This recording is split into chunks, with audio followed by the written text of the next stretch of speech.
Hello student, स्वागत है आप सभी का आपके अपने चैनल में। जैसा कि आप लोगों को पता है कि आपका नया सिलेबस स्टार्ट हो चुका है, यानी कि आपका नया बैच स्टार्ट हो चुका है। अगर आपने पिछली बैच में हमारे साथ पढ़ा हुआ है तो आपको पता होगा, एंड नहीं पढ़ा है तो आप पिछली वीडियोस भी जाकर के देख सकते हैं। बहुत इंपॉर्टेंट वो है। ऑलरेडी इस पर 2000 से भी ज्यादा वीडियोस अपलोड हो चुके हैं इस चैनल पे, तो बहुत इंपॉर्टेंट है। अगर आप बीए में है तो आप फर्स्ट ईयर में, सेकंड ईयर में सभी के मैंने सिलेबस आपका पूरा कंप्लीट करवा दिया है कि सिलेबस क्या है। अब हम एक एक चीज लेकर के, एक सब्जेक्ट लेकर के पूरा आपको एक लाइन से पढ़ाने वाले हैं।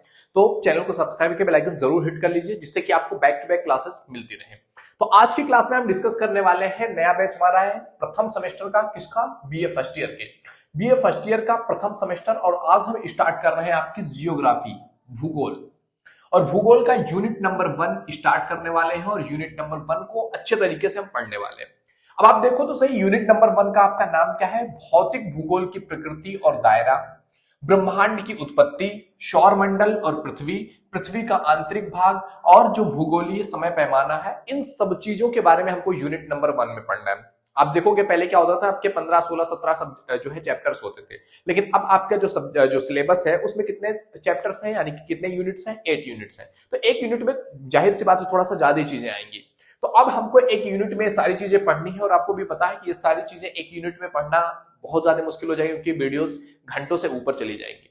तो इसके लिए हम इसको थोड़ा सा पार्ट्स में आपको पढ़ाने की कोशिश करेंगे। तो आज हम आपसे बात करने वाले हैं, पहला टॉपिक इसका जो है भौतिक भूगोल और उसका दायरा, इसकी प्रकृति, अर्थ, एक तरीके से कह सकते हैं ये चीज, भौतिक भूगोल का अर्थ, परिभाषा और विषय क्षेत्र, इस चीज के बारे में बात करने वाले हैं। तो ये है हमारा डे नंबर 1। तो इस वीडियो का टाइटल भी रहने वाला है डे नंबर 1। तो आज हम बात करने वाले हैं किस चीज के बारे में? भौतिक भूगोल का अर्थ और विषय क्षेत्र और परिभाषाएं इसकी। तो देखो, सबसे पहली चीज हम बात करने वाले हैं, जो आपका जो पूरा जो है सिलेबस है जियोग्राफी का, उसका नाम ही है भौतिक भूगोल। प्रथम सेमेस्टर का नाम ही है भौतिक भूगोल। अब सबसे पहले ये चीज समझना इंपॉर्टेंट है, भौतिक भूगोल क्या होता है। तो भौतिक भूगोल, भूगोल की दो प्रमुख शाखाओं में से एक बहुत महत्वपूर्ण शाखा है भौतिक भूगोल, जिसका अर्थ क्या होता है? भौतिक मतलब फिजिकल, यानी कि फिजिकल रूप में हमें जो चीजें दिख रही हैं उनका भूगोल, उनके बारे में जानना, उनके बारे में समझना ही हमारा क्या कहलाता है? भौतिक भूगोल। यानी कि जो सारी चीजें हम अपने आसपास देखते हैं, चाहे वो हमारा पर्यावरण हो, चाहे चीजें हो, चाहे पहाड़, पर्वत, नदियां, झरने, समुद्र, पृथ्वी, मतलब जितनी भी चीजें हम देख सकते हैं, जो भी हमारे फिजिकल इन्वायरमेंट में मौजूद है, वो सारी चीजें किसके अंतर्गत आती है? फिजिकल जियोग्राफी के अंतर्गत आती है, भौतिक भूगोल के अंतर्गत आती है। तो भौतिक भूगोल में बेसिकली आपकी पूरी पृथ्वी ही समाहित हो जाती है। पूरी पृथ्वी पर जितनी सारी चीजें आती हैं, जिन भी चीजों से हम अपना कनेक्शन फील कर पाते हैं, जैसे कि पृथ्वी है तो उससे हम जुड़े हुए हैं। तो इस तरीके से जितना भी चीजें हम फिजिकली जिस चीज को टच कर सकते हैं, जिसको देख सकते हैं, जिसको एक्सपीरियंस कर सकते हैं, वो सारी चीजें भौतिक भूगोल के अंतर्गत आती हैं। तो जब भी आपसे ये क्वेश्चन पूछा जाएगा, तो 10 नंबर में पूछा जाता है, कभी 20 नंबर में पूछा जाता है कि भौतिक भूगोल का अर्थ, परिभाषा और विषय क्षेत्र का विस्तृत वर्णन करो। इस तरीके से एक क्वेश्चन बन सकता है आपसे। तो ये क्वेश्चन अगर आपसे पूछेगा, तो सबसे पहले आपको भौतिक भूगोल का, जिस तरीके से मैंने आपको जो है एक्सप्लेन किया हुआ है कि भौतिक भूगोल आखिर है क्या, ऐसे ही आपको भी एक्सप्लेन करना पड़ेगा। और इसके बाद जो सबसे इंपॉर्टेंट चीज आती है, वो आती है इस पर विद्वानों ने अपने स्टेटमेंट क्या दिए हुए हैं। तो जो विद्वान है उनके स्टेटमेंट बहुत मायने रखते हैं। तो आपको कम से कम 2 विद्वानों के स्टेटमेंट देने होंगे, और मैंने इसमें आपको 4 विद्वानों के स्टेटमेंट दिया हुआ है, जिससे कि अगर आप 2 भूल भी जाते हो तो 2 याद रहे कम से कम। तो कम से कम 2 विद्वानों का स्टेटमेंट तो आपको आपकी कॉपी में देना ही पड़ेगा। समझ रहे हैं? तो भाई ये देखते हैं विद्वानों ने क्या कहा हुआ है। तो इसमें सबसे पहले विद्वान है आर्थर होम्स, जिन्होंने भौतिक भूगोल पर अपना विचार देते हुए लिखा हुआ है कि भौतिक पर्यावरण का अध्ययन ही भौतिक भूगोल है। इन्होंने क्या कहा कि भौतिक पर्यावरण का अध्ययन ही भौतिक भूगोल है। भौतिक पर्यावरण मतलब हमारे चारों तरफ का जो आवरण है, हमारे चारों तरफ का जो पर्यावरण है, जो भी चीजें हमारे चारों तरफ हमसे कनेक्टेड है, उन चीजों का अध्ययन ही भौतिक भूगोल कहलाता है। तो ये सिंपल सी चीजें हैं कि जो भी चीजें हमारे चारों तरफ इन्वायरमेंट में मौजूद है फिजिकल रूप में, चाहे वो पृथ्वी हो, चाहे वो हवाएं हो, आकाश हो, या पृथ्वी के अंदर की चीजें हो, तो ये सारा कुछ कहलाता है क्या? भौतिक भूगोल। जो कि ग्लोब के धरातलीय उच्चारण, यानी कि जो हमारा ग्लोब है, हमारी पृथ्वी है, ग्लोब है, तो इसका जो धरातलीय यानी कि ऊपर की जो परत है, तो धरातलीय उच्चावच, यानी कि जिसमें आपका भू आकृतिक विज्ञान आ गया, यानी कि भूमि के बारे में जो विज्ञान है उस चीज को भी पढ़ना है। यानी कि जो भी चीजें जमीनी भाग है, जिस पर हमारा धरातलीय भाग है, वो कहलाता है आपका भू आकृतिक विज्ञान। दूसरा पार्ट क्या आता है हमारे भौतिक भूगोल का? वो आता है सागर और महासागर। यानी कि आप देखे होंगे हमारा जो पृथ्वी है उसमें, ग्लोब में, हमारी पृथ्वी में महाद्वीप भी है, महासागर भी है। और दोनों बहुत इंपॉर्टेंट है। तो भौतिक भूगोल में ये दोनों ही चीजें आएंगी ना। तो पहली चीज तो हमने देख लिया जो धरातलीय भाग है यानी कि जो महाद्वीपीय भाग है। दूसरा चीज के बारे में हमें पढ़ना होगा सागर और महासागर, जिसको हम समुद्र विज्ञान के अंतर्गत रखते हैं। समझ पा रहे हैं? तो उसके बारे में पढ़ना पड़ेगा कि समुद्र क्या है, कैसे है, कितनी इसकी गहराई है, कितना बड़ा है, कितनी उसका आयतन है। मतलब बहुत सारी चीजें समुद्र से रिलेटेड आपको समझना, जो कि समुद्र विज्ञान के अंतर्गत आप समझते हैं। और जब आपने देख लिया कि समुद्र आपने देख लिया, धरातलीय भाग देख लिया, तो अब बचा क्या?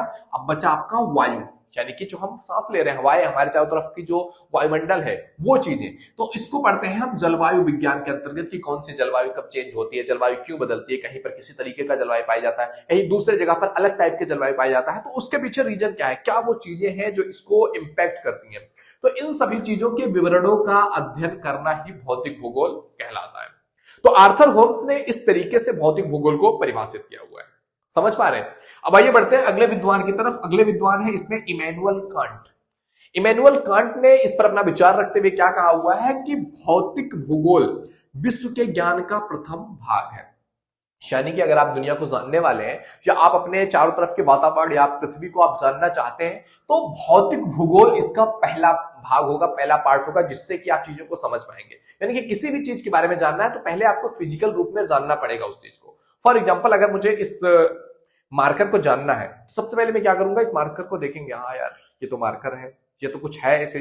फिर हम उसको टच करेंगे कि ये सॉलिड है या फिर मतलब ये कच्चा है या टूट सकता है, तो देखेंगे। फिर देखेंगे कि हाँ ये कौन से मटेरियल से बना होगा, कौन कौन से मटेरियल किस अनुपात में ये चीजें यूज हुई होंगी। फिर उसके बाद हम देखेंगे कि हाँ ये इसको किस कंपनी ने बनाया है, क्या चीजें इस पर लिखी हुई है, क्या चीजें मेंशन की हुई है, मतलब बहुत सारी चीजें देखेंगे। लेकिन सबसे पहली चीज क्या होगी, पहला पार्ट क्या होगा कि इसको फिजिकली हम देखेंगे कि फिजिकल रूप में कैसा दिख रहा है। तो जो फिजिकल जियोग्राफी होती है, जो भौतिक भूगोल होता है, वो विश्व के ज्ञान का पहला पार्ट होता है कि पहली चीज आप देखोगे, समझोगे, जो फिजिकल रूप में आपको दिख रहा है उसी को तो देख पाओगे। बाद में आप उस चीज को एक्सपीरियंस करोगे कि इसके अंदर कौन कौन से मटेरियल लगे हुए हैं। पहले तो देखोगे कि हाँ ये क्या है, मार्कर है।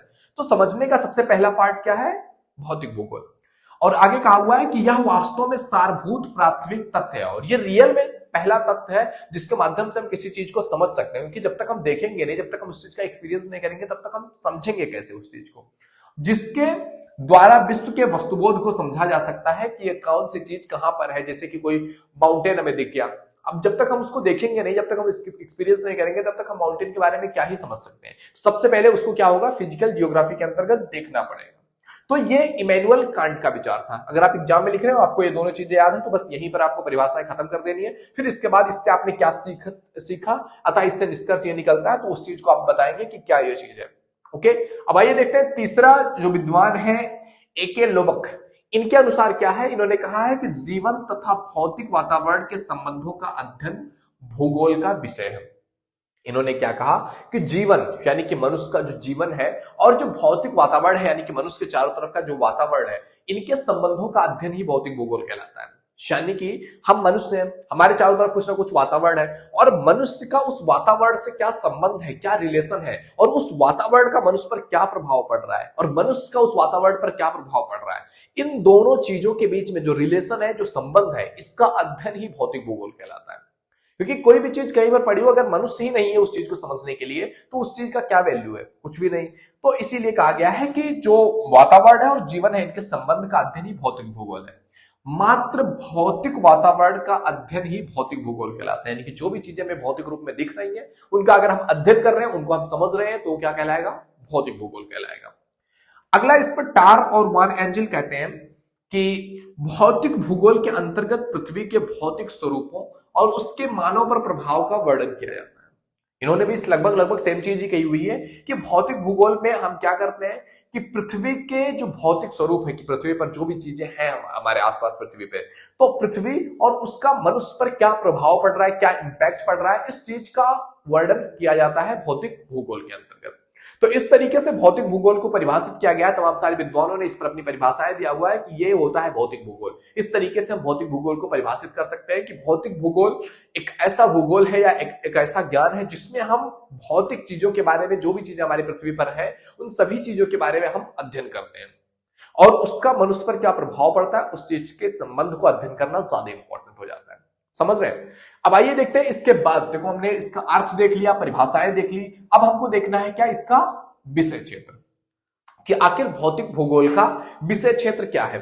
तो सबसे पहले एक सिंपल सी चीज समझने की कोशिश करो कि अगर आपने ये परिभाषाएं देखी हुई है ना, तो आपको भौतिक भूगोल के बारे में बहुत कुछ पता चल गया होगा। इसके विषय क्षेत्र के बारे में भी लगभग लगभग आप सारी चीजें समझ चुके होंगे, अगर आपने थोड़ा भी ध्यान लगा करके इस चीज को समझा है तो। देखो, अगर हम भौतिक भूगोल के विषय क्षेत्र की बात करें तो इसका विषय क्षेत्र बहुत ब्रॉड है।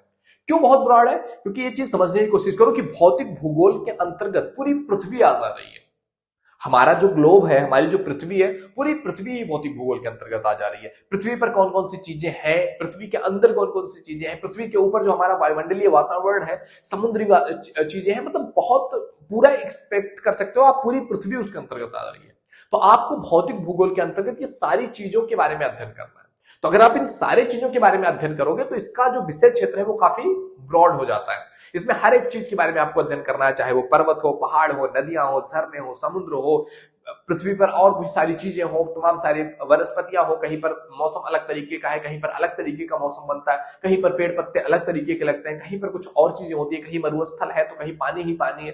तो हर एक चीज के बारे में, हर एक एस्पेक्ट जो भी इस पृथ्वी पर है, उन सभी चीजों के बारे में अध्ययन करना ही भौतिक भूगोल का विषय क्षेत्र है। तो बेसिकली अगर इन सब चीजों को हम जो थोड़ा शॉर्ट में समझने की कोशिश करें, या इन सब चीजों को हम थोड़ा सा जो है एक एंगल दे करके, या उसको एक स्पेसिफिक पार्ट्स में बांट करके समझने की कोशिश करें ना, तो इसको मेनली 3 पार्ट्स में बांटा जा सकता है।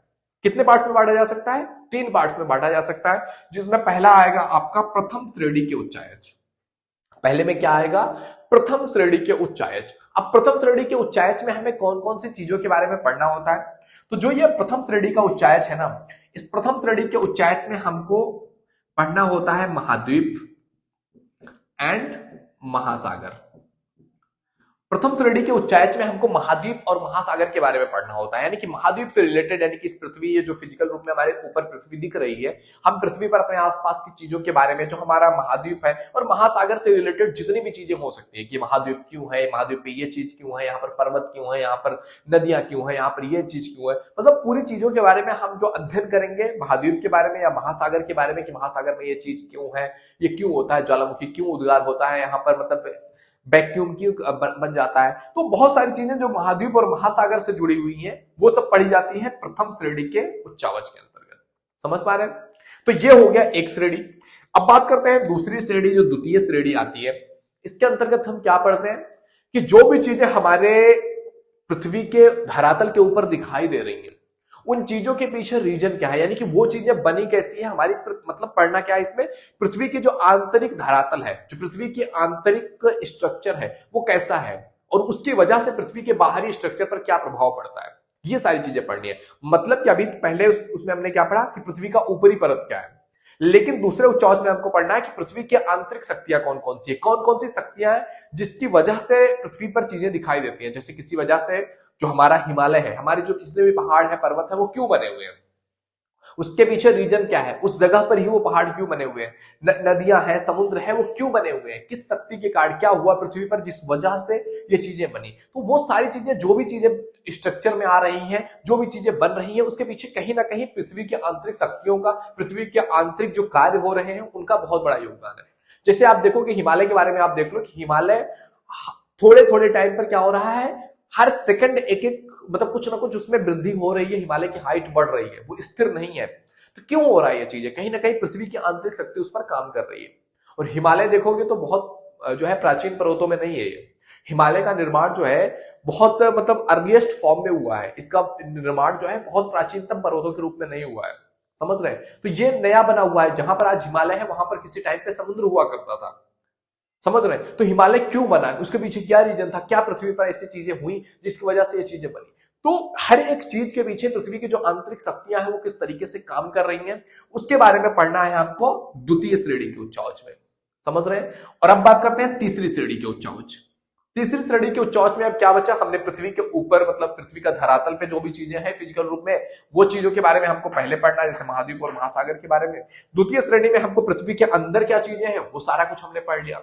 अब तृतीय श्रेणी में क्या चीजें पढ़नी है भौतिक भूगोल के अंतर्गत, वो है हमारा वायुमंडल, यानी कि हमारी पृथ्वी के ऊपर जो वायुमंडल है जिससे कहीं ना कहीं मनुष्य कनेक्टेड है। क्योंकि जब आप भौतिक भूगोल पढ़ोगे आपको सूरज, चांद, तारे, हर एक चीज के बारे में, आपको वायुमंडल, हवाएं, उन सब चीजों के बारे में पढ़ना पड़ेगा। क्यों? क्योंकि कहीं ना कहीं उन सभी चीजों से मनुष्य क्या है, कनेक्टेड है। और मनुष्य जिन भी चीजों से कनेक्टेड है वो भौतिक भूगोल के पार्ट हो जाते हैं। तो भौतिक भूगोल के तीसरे उच्चावच में हमको वायुमंडल के बारे में पढ़ना है कि कौन सी चीजें होती हैं, जलवायु कैसे बनती है, मौसम कैसे बनते हैं, अलग अलग जगहों के मौसम अलग अलग क्यों होते हैं। तो इन सभी चीजों के बारे में जितनी भी मतलब जो है वायुमंडलीय दशाएं होती हैं, जितनी भी वायुमंडल की वजह से, हवाओं की वजह से हमारे एटमॉस्फेयर चेंज हो रहे हैं, बन रहे हैं, उन सभी चीजों के बारे में अध्ययन करना है तृतीय श्रेणी के उच्चावच में।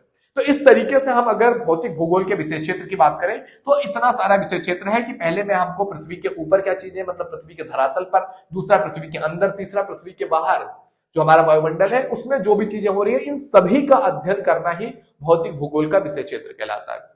और ये अपने आप में बहुत ब्रॉड हो जाता है, बहुत ज्यादा इसके एस्पेक्ट बढ़ जाते हैं जिनको हमको समझना होता है।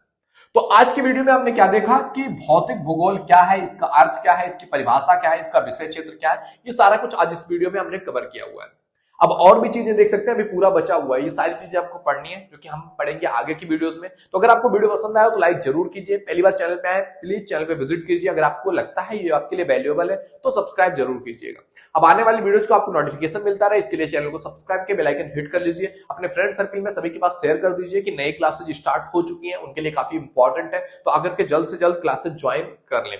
ओके, तो ये सारी चीजें थी। अब अगले वीडियो में हम पढ़ने वाले हैं ब्रह्मांड की उत्पत्ति, या फिर कह सकते हो पृथ्वी की उत्पत्ति से रिलेटेड कई सारे सिद्धांत हैं। अलग अलग टाइम पीरियड पे विद्वानों ने अपने अलग अलग थ्योरीज दिए हुए हैं, अलग अलग सिद्धांत दिए हुए हैं, जिसके बारे में हम अगले वीडियो में पढ़ने वाले हैं। फिर सौरमंडल और पृथ्वी के बारे में पढ़ेंगे, फिर पृथ्वी की आंतरिक शक्तियों के बारे में, पृथ्वी अंदर से कैसी है वो सारा पढ़ेंगे। फिर जो है भूमि जो है भू आकृतिक जो समय पैमाना है कि टाइम किस तरीके से चेंज होता है अलग अलग जगहों पर, वो तो उन सब चीजों के बारे में पढ़ना है। तो लगभग 3 से 4 वीडियोस बनानी पड़ेगी यूनिट नंबर 1 से रिलेटेड।